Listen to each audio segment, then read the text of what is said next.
Saudari dan saudaraku yang dikasihi Tuhan, kita semua orang-orang Katolik yang telah dibaptis oleh Kristus diminta menjadi murid-Nya sendiri. Menjadi murid Kristus bukan hanya sebatas karena kita datang berduyun-duyun, terpesona atau takjub atas segala pengajaran dan mujizat yang Dia buat. Kita menjadi murid Kristus yang sejati, yaitu mau mengikuti Dia secara militan, secara sungguh-sungguh, penuh komitmen dan tidak setengah-setengah. Supaya itulah syarat bagi kita untuk memasuki kerajaan Allah. Apa syaratnya menjadi murid Kristus? Ada dua dikatakan Kristus hari ini. Pertama dikatakan dia harus membenci keluarganya. Bahkan membenci dirinya sendiri. Sebenarnya ungkapan ini agak aneh. Padahal di sepanjang pengajaran Kristus dia mengatakan tidak hanya mengasihi orang yang mencintai kita sebagai orang Kristiani. Bahkan kita harus mencintai musuh, mengampuni musuh. Di sepanjang hidupnya Kristus mengatakan kita harus mencintai semua orang, bahkan mencintai musuh. Mengapa kali ini dia katakan menjadi pengikut Kristus harus membenci keluarganya, saudara-saudaranya, bahkan membenci dirinya sendiri. Kata membenci di sini sebenarnya ini gaya berbahasa Semit, gaya bahasa Timur Tengah kuno. Membenci di sini artinya menomorduakan. Bukan berarti membenci seperti pemahaman kita dalam bahasa Indonesia tak sudi. Jadi membenci di sini berarti harus menomorduakan keluarga, menomorduakan kepentingan pribadi. Karena apa?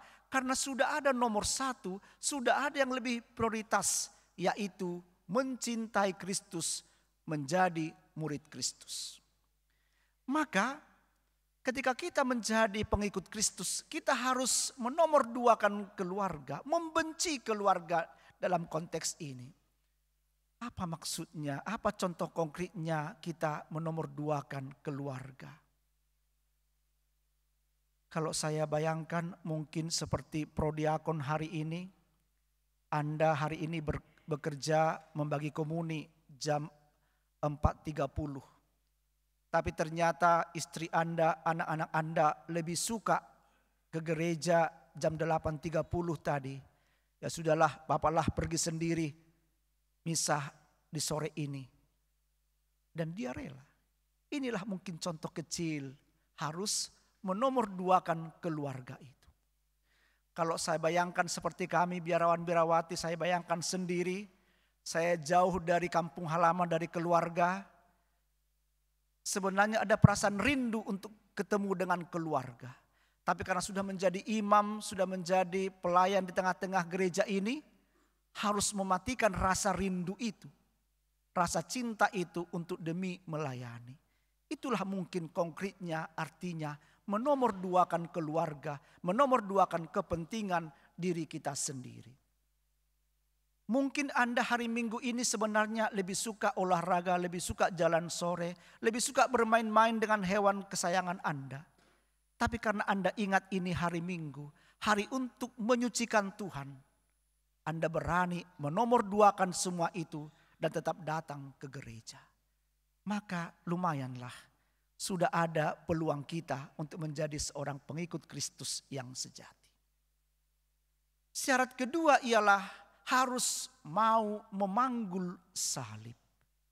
Memanggul salib artinya menerima penderitaan, menerima persoalan-persoalan yang kita rasakan ini demi karena membela Kristus, karena mengikuti Kristus. Maka saudari dan saudara, tidak semua penderitaan, persoalan, kesedihan yang kita alami itu adalah salib. Tidak semua. Kalau misalnya ada seorang bapak, dia pulang larut malam dari warung, dia minum alkohol, sudah setengah oyong begitu, naik sepeda motor pulang ke rumahnya, di tengah jalan sudah kabur-kabur penglihatannya, kejebur got, patah kakinya, masuk rumah sakit, tak boleh dia katakan, Tuhan, ku terimalah salibku ini. Itu bukan salib, itu kebodohan. Kan? Atau mungkin seorang pelajar, seorang mahasiswa ketika ujian dia tegang setengah mati, kurang persiapan, dia mulai mencontek, kedapatan mencontek oleh dosennya, oleh gurunya, ditarik kertas ujiannya, kamu dapat nilai her dalam pelajaran ini. Tuhan, ku terimalah salibku ini, bukan salib. Salib ialah saya mengalami penderitaan, mengalami pencobaan ketika mengikuti Kristus, membela Kristus.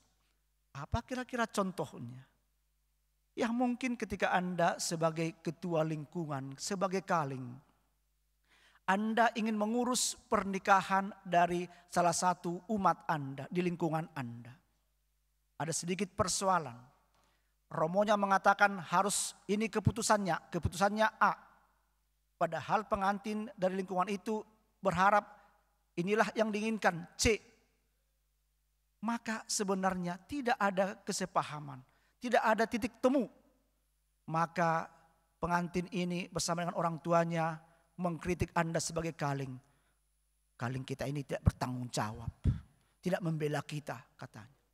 Sampai kepada romonya kaling ini pun mengalami tekanan, kena marah, kena semprot romonya. Apa Bapak tidak tahu aturan? Ibu tidak tahu aturan di gereja kita. Ditekan dari atas, didorong dari bawah, terjepit di tengah-tengah.